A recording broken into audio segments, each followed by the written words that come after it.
Livro de Romanos, capítulo 8, primeira parte. Portanto, agora nenhuma condenação há para os que estão em Cristo Jesus, que não andam segundo a carne, mas segundo o Espírito. Porque a lei do Espírito de vida, em Cristo Jesus, me livrou da lei, do pecado e da morte.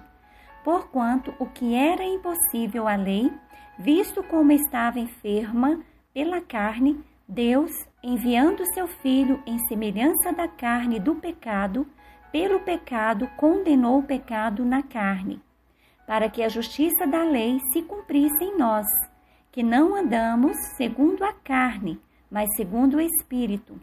Porque os que são segundo a carne inclinam-se para as coisas da carne, mas os que são segundo o Espírito, para as coisas do Espírito. Porque a inclinação da carne é morte, mas a inclinação do Espírito é vida e paz. Porquanto a inclinação da carne é inimizade contra Deus, pois não é sujeito à lei de Deus, nem em verdade o pode ser.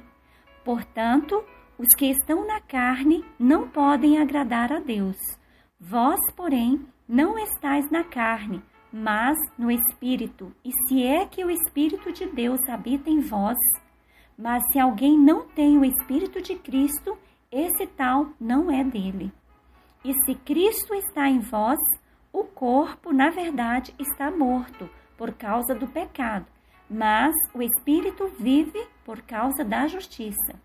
E se o Espírito daquele que dentre os mortos ressuscitou a Jesus, habita em vós, aquele que dentre os mortos ressuscitou a Cristo, também vivificará os vossos corpos mortais, pelo seu Espírito que em vos habita. De maneira que, irmãos, somos devedores não à carne para viver segundo a carne. Porque, se viverdes segundo a carne, morrereis. Mas se pelo Espírito mortificardes as obras do corpo, vivereis. Porque todos os que são guiados pelo Espírito de Deus, esses são filhos de Deus. Porque não recebeste o espírito de escravidão, para outra vez estardes em temor, mas recebestes o espírito de adoção de filhos, pelo qual clamamos, Abba, Pai.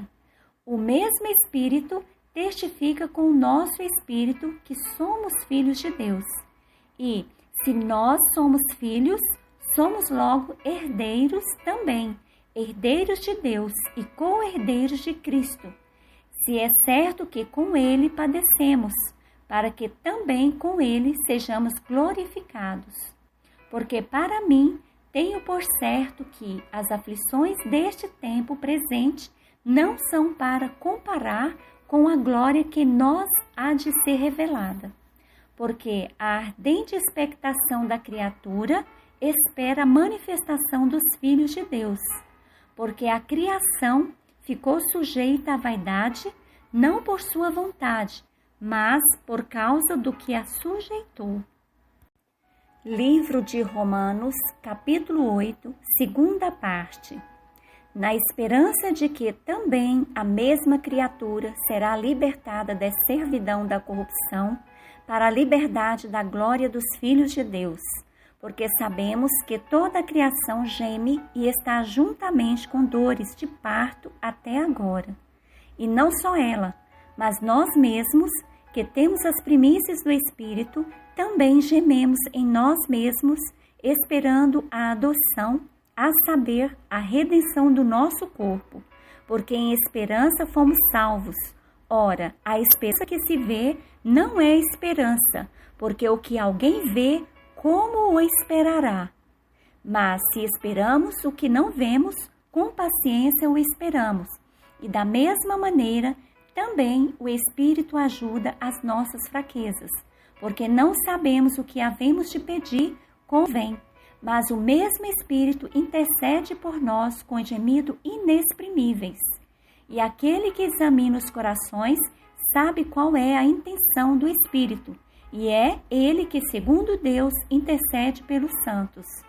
E sabemos que todas as coisas contribui juntamente para o bem daqueles que amam a Deus, daqueles que são chamados segundo o seu propósito. Porque os que dantes conheceu também os predestinou para seres conformes à imagem de seu Filho, a fim de que ele seja o primogênito entre muitos irmãos. E aos que predestinou, a este também chamou. E aos que chamou, a este também justificou. E aos que justificou, a estes também glorificou. Que diremos, pois, a estas coisas? Se Deus é por nós, quem será contra nós?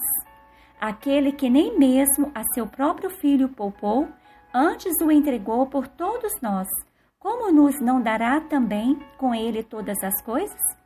Quem intentará acusação contra os escolhidos de Deus? É Deus quem os justifica. Quem é que condena?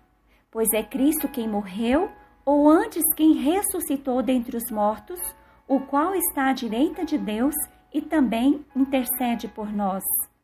Quem nos separará do amor de Cristo? A tribulação, ou a angústia, ou a perseguição, ou a fome, ou a nudez, ou o perigo, ou a espada? Como está escrito: por amor de ti, somos entregues à morte todo dia. Somos reputados como ovelha para o matadouro.